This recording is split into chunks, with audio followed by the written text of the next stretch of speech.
নমস্কার বন্ধুরা, মিনুর রান্নাঘরে আপনাদের স্বাগত। আজকে আমি এঁচোড়ের কোপ্তা তৈরি করে সেটাকে আলু দিয়ে ডালনা তৈরি করে দেখাবো। তার জন্য আমি এঁচোড়কে ছোট ছোট করে টুকরো করে কেটে ভালো করে ধুয়ে নিয়েছি। এবার আমি প্রেসার কুকারে ভালো করে সেদ্ধ করে নেব। এবার জল ঝরিয়ে এঁচোড়গুলোকে একটা পাত্রে নিয়ে তাতে নুন, হলুদ, লঙ্কা গুঁড়ো, পেঁয়াজ কুচি, লঙ্কা কুচি, আদা কুচি দিয়ে নেব। আর একটু ভাজা মশলা দিয়ে নেব। জিরে আর শুকনো লঙ্কা ভেজে গুঁড়ো করে রেখেছিলাম, সেটা দিয়ে দেব। আর একটু অ্যারারুট আর গ্রেট করা আলু সেদ্ধ করে গ্রেট করে নিয়েছি, সেই আলুটা দিয়ে ভালো করে মাখিয়ে নেব। মাখিয়ে নিয়ে ছোট ছোট বলের মতন তৈরি করে আমি ফ্রাই প্যানে 2 পিঠ লাল করে ভেজে তুলে রাখবো। কোপ্তাগুলো লাল করে ভাজা হলে তারপরে আমি একটা কড়াতে তেল গরম করে তাতে আমি ছোট ছোট আগে থেকে আমি যেহেতু ডালনাটা একটু আলু দিয়ে তৈরি করে নেব, সেই জন্য আলুগুলোকে কড়াতে আমি আগে ভেজে নেব।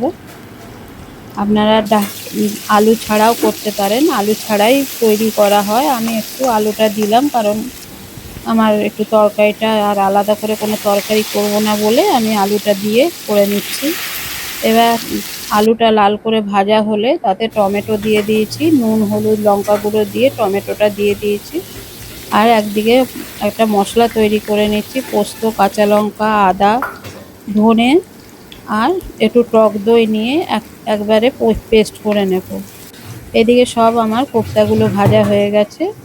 এবার আমি ওই আলুতে যে টমেটো দিয়েছিলাম, টমেটোগুলো গলে আসলে তাতে আমি ওই পেস্ট করা মশলাটাও দিয়ে দেবো।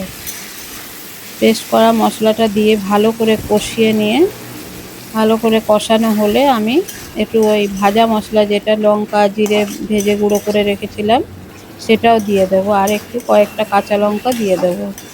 দিয়ে ভালো করে আবারও কষিয়ে নিয়ে তাতে জল দিয়ে দেবো। জল দিয়ে আলুটা ভালো করে সেদ্ধ হয়ে আসলে তাতে আমি